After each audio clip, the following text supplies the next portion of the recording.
सबक आमोज़ कहानी भालू और शहद। प्यारे बच्चों, कहानी शुरू करने से पहले प्लीज़ हमारे चैनल को सब्सक्राइब ज़रूर करें। ये कहानी है एक भालू की।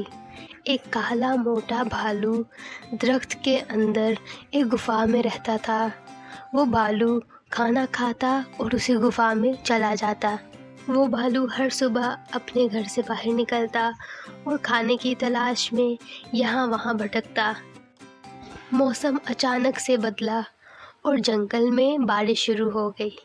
बारिश की वजह से सब जानवर और सब परिंदे अपने अपने घोंसलों और घरों में छुपे रहे। पर हुआ ये कि बारिश एक दिन से ज़्यादा रही। सब घोंसलों में जो परिंदे थे वो भी भूखे थे और भालू भी भूखा था।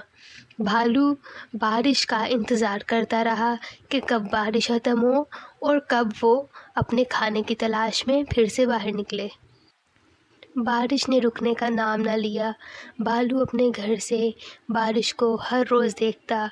तकरीबन 3 दिन तक बारिश यूं ही बरसती रही।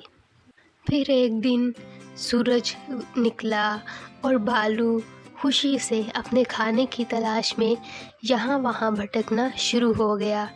वो भूख से नढाल था और वो चाह रहा था कि उसको कोई अच्छा शिकार मिले और वो खा के अपना पेट भर ले। यूं ही चलते चलते भालू की नज़र शहद पे पड़ी।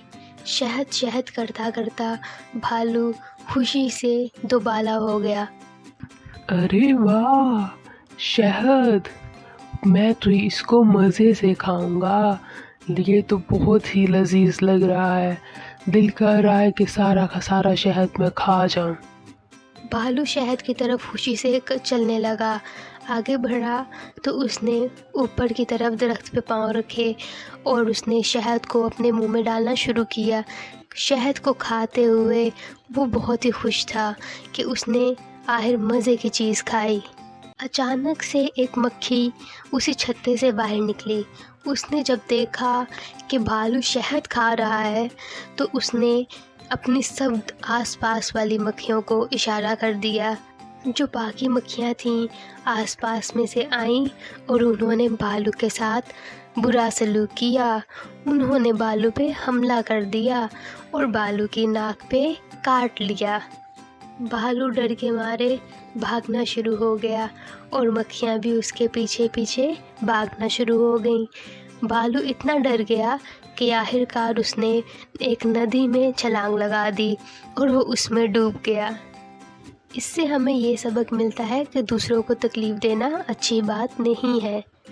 प्यारे बच्चों, अगर आपको हमारी वीडियो ज़रा सी भी अच्छी लगी हो तो प्लीज़ हमारे चैनल को लाइक और सब्सक्राइब ज़रूर करें ताकि मज़ीद ऐसी वीडियोज़ आप तक पहुंच पाएँ। आप सबका शुक्रिया।